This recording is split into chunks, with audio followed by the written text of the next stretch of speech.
What's going on, everybody? It's Chris, Classic Dropping the Car Vlog. Hope you guys are having a wonderful day. Me and my kids, we on the way to church. God bless you guys. This is the day the Lord has made. Any day of the week, God is in control. Let's follow Him. Let's seek Him. Let's pray for healing. Let's pray for deliverance. Let's use the power that He has given us to overcome any obstacles. And let's heal right instead of just trying to be angry and do tit for tat. Eye for an eye, lead the whole world blind. Make sure you subscribe to the channel. Make sure you subscribe to the YouTube channel, the C3 Ultimate Wrestling YouTube channel. That's me and my wife's professional wrestling company. We have a lot of stuff going on. We got our biggest show in June, and we also have our previous show from last month up as we speak. I want to talk about the Elimination Chamber. I guess this is a review.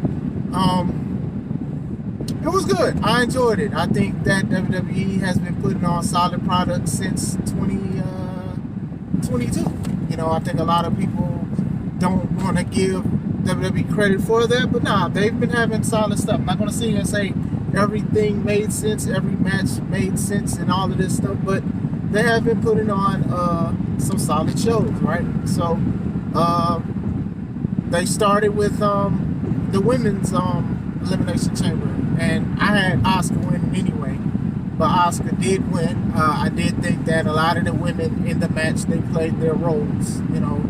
Raquel being strong, Natalia being the Liv being the loose cannon, Asuka being the foreign loose cannon,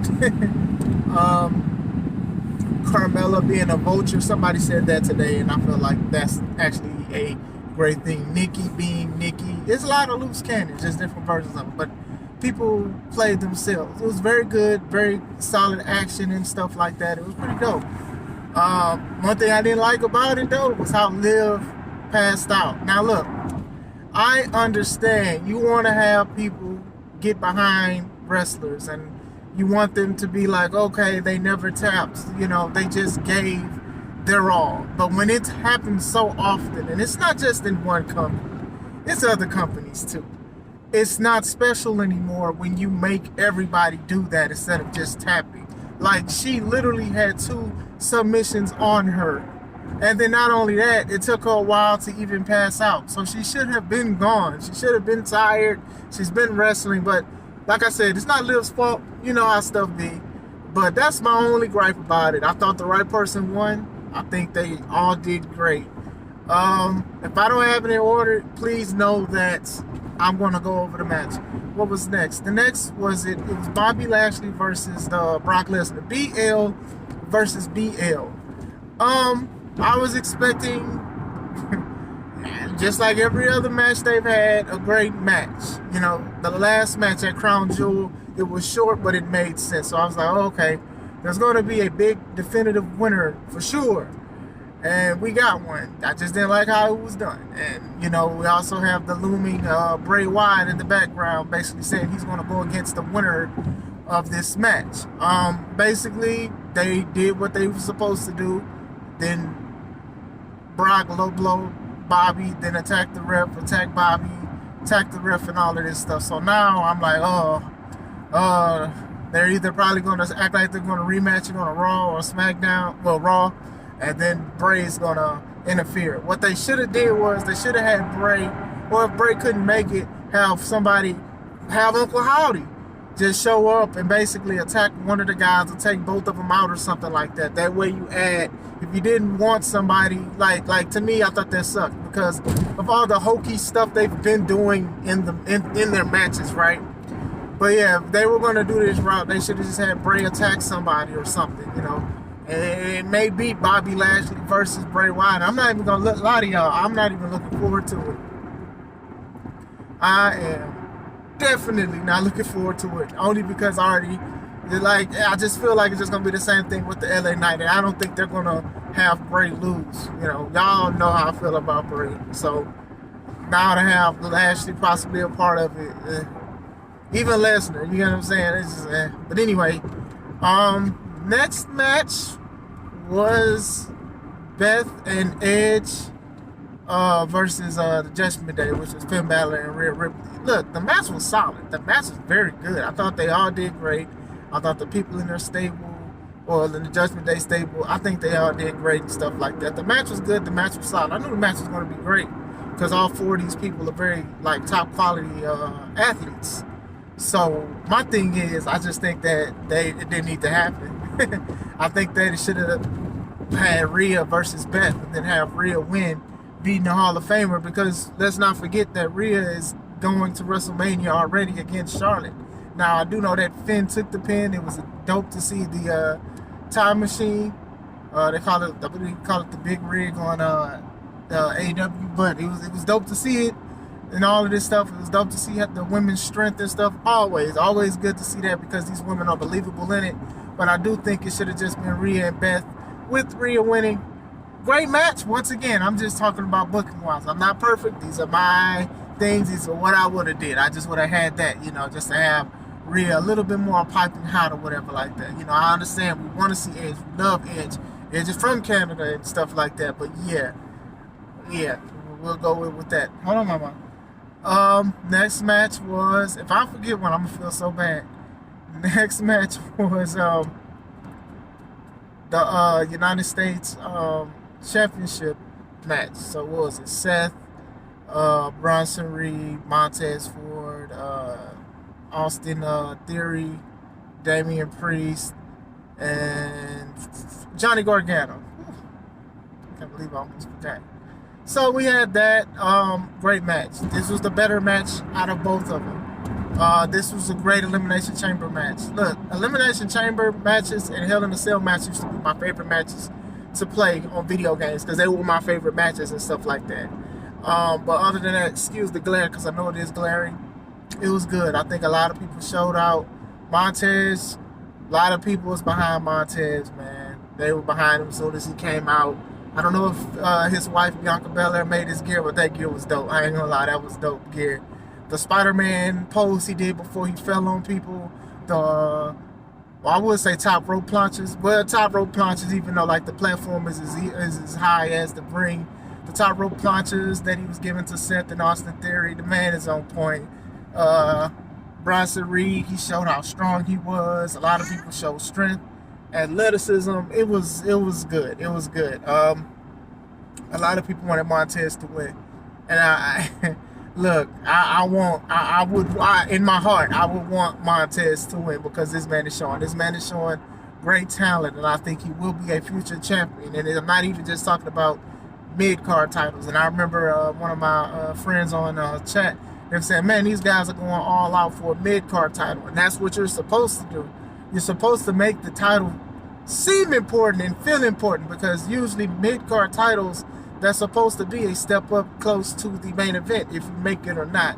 So I think they all did their thing. The last two people was Seth Rollins and Austin Theory. Theory, I don't know if it's going by his first or last name. A-Town Down. Seth was setting up for a curb stomp, and then Logan Paul, he got into the cage because they were selling that Montez was hurt from the curb stomp. He did the buckshot lariat. Then he also gave a curb stomp to Seth. I knew that this was going to happen only because of the Royal Rumble interaction they had and what they've been saying on social media to each other. It's going to be a great match.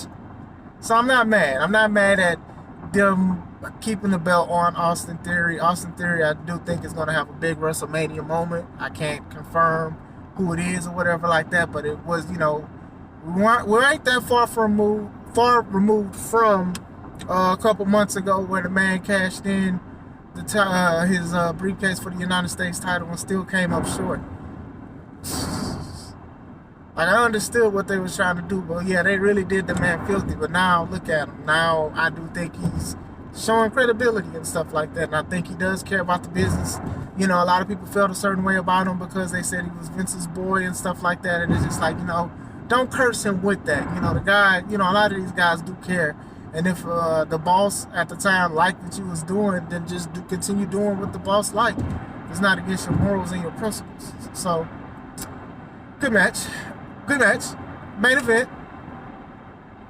We had Roman Reigns, the Universal WWE Champion of the world and the universe, versus Sami Zayn, hometown hero, hometown kid, piping hot, good pop everywhere. Love Sammy. Sammy's not Uzi no more. Got his song back.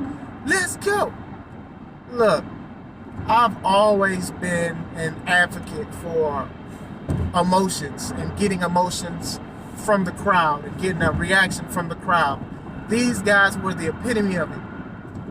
They literally stood and looked at each other for about 3-4 minutes, and the crowd was chanting and happy for Zayn. They were calling for Zayn before. They were calling for Zayn in the pre-show, you know, and they were saying F you Roman and stuff like that. Somebody else got an F you too.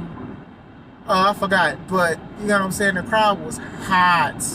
And they did a great job. They didn't have to do a lot, but it felt like a lot. That's what you're supposed to do in wrestling. And I've been saying this about Roman and stuff like that. And I know that Zayn is a very talented wrestler too, but that's how you do some stuff, man. That's how you do some stuff. That was a great match. We knew that the Bloodline somehow would have got into it. I would have thought Solo, but Solo wasn't there. So Paul got into it at the end, but then it was the Usos. You know, we were shocked because Jay allegedly can't go outside of the States, or he can't go to Canada because of his history. That's all. I'm going to go deep into that. Then he showed up and he worked with the crowd. Crowd cheered for him and stuff like that. Sammy kicking out of stuff, Sammy hitting people and getting things, getting the crowd behind him. It all worked. Ole, ole, ole. Dope. Now, I've said on record that Roman is going to beat Sami Zayn. And I was right. And I'm not saying it because I'm boasting. I just think that it is a bigger picture here. And I think that Sami Zayn, he has done his part as the challenger and stuff like that. And I do not think it is good to put a belt on him now, because I do feel like he's going to, if he would have, they would have treated his reign like a Rey Mysterio or even Sasha Banks sometimes. Because sometimes they lose a lot and then they only win at pay-per-views and stuff like that. You get what I'm saying? Just my opinion, just mine. But Roman, when he actually did pin and beat Sammy, the crowd was silent. You heard no boos, you heard no cheers. You saw the reaction of the people, and that's what I loved. I know a lot of people like to think that you gotta please the fans all the time and make them happy with the decisions we make and stuff. But no, sometimes you want to get so mad at this person for beating the hero, you'd pay to see somebody dethrone him. And that's like an element that is so missing nowadays, is everybody wants to shake hands after the match and be friends and lift each other's hands up and stuff like that. They did great. They did great. Kevin Owens showed up 2 minutes late. He should have been only right. Kevin Owens showing up late. I think he should have been a part of the match somehow. He showed up after the match. Now, we can sit here and say, oh, because him and Sammy got beef or whatever like that, but nah. Kevin should be upset that these people screwed him out of a lot of opportunities and stuff like that. But other than that, we knew what the Bloodline was going to do. I was expecting Kevin Owens to be a part of the match before the final bell rang. But it is what it is. Paul got into it with him, and then he got stunned and stuff like that, and then they kind of let the crowd go home happy with them taking out Roman together and Sammy hitting the haluva kick on Roman and stuff. So, yeah, that's it. I only had like 3 gripes, but that show was very good. Like, I do see myself having to watch it again if I need to, but it was a very good show. I think they did a great job on the road to WrestleMania. This is the last premium live event before WrestleMania. You know, usually you usually have one before it, and then this was it. You know, WrestleMania is in April, so yeah, we don't have nothing in March. But we'll see where it goes. Everything is starting to line up for WrestleMania and stuff like that. I thought it was good. 3 gripes: Bobby and Brock's ending. Rhea and Beth should have just went against each other. Kevin Owens showing up a little bit too late. That's it. But what do you guys think? I enjoyed the show. I hope you guys are having a wonderful and a blessed day. This is Chris Classic. Let's take it home.